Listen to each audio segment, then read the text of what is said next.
ചെങ്ങന്നൂർ ചെറിയനാട് ഭാസ്കരക്കാരനവർ കൊലപാതക കേസ് പ്രതി ഷെറിൻ പരോളിൽ ഇറങ്ങി. ഈ മാസം 5 മുതൽ 15 ദിവസത്തേക്കാണ് സംസ്ഥാന സർക്കാർ പരോൾ അനുവദിച്ചത്.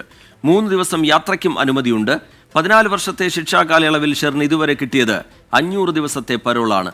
എസ് ശ്രീകാന്ത് വിവരങ്ങളുമായി ചേരുന്നുണ്ട് തിരുവനന്തപുരത്ത് നിന്ന്. ശ്രീകാന്ത്, നേരത്തെ ശിക്ഷാ ഇളവിനുള്ള നീക്കം നടക്കുകയും മന്ത്രിസഭ സംബന്ധിച്ച തീരുമാനമെടുക്കുകയും ഒക്കെ ചെയ്തതാണ്. പിന്നീടത് വലിയ വിവാദമായതിന് പിന്നാലെ ആ തീരുമാനത്തിൽ നിന്ന് പിന്നോട്ട് പോയി. ഇപ്പോഴിതാ വീണ്ടും പരോൾ കിട്ടിയിരിക്കുന്നു. കുറച്ച് ദിവസങ്ങൾക്ക് മുമ്പാണ് ജയിലിൽ പ്രശ്നമുണ്ടാക്കിയതുമായി ബന്ധപ്പെട്ട് നടപടിയും വന്നത്. അതിനിടയിലുള്ള പരോൾ വിശദാംശങ്ങൾ എന്താണ്? ഈ നടപടി എങ്ങനെയാണ് കാണേണ്ടത് ശ്രീകാന്ത്?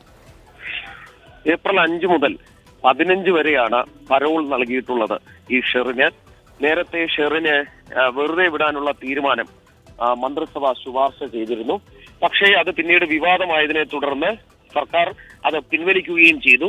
ഏറ്റവും ഒടുവിലാണ് ഇപ്പോൾ ഉന്നത സ്വാധീനം ഈ പരോളിന് പിന്നിലുണ്ട് എന്നാണ് മനസ്സിലാക്കുന്നത്. 10 ദിവസത്തെ പരോളും 3 ദിവസം യാത്രയ്ക്കുമായാണ് ഇപ്പോൾ ഷെറിന് നൽകിയിട്ടുള്ളത്.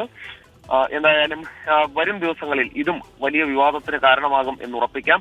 മന്ത്രിസഭയിലെ ഒരു ഉന്നതന് ഇന്ന് പിന്നിൽ പങ്കുണ്ട് എന്നതടക്കമുള്ള കാര്യങ്ങൾ നേരത്തെ ആരോപണമായി ഉയർന്നിരുന്നു. അതടക്കം വീണ്ടും ഉയർന്നു വരാൻ സാധ്യതയുണ്ട്.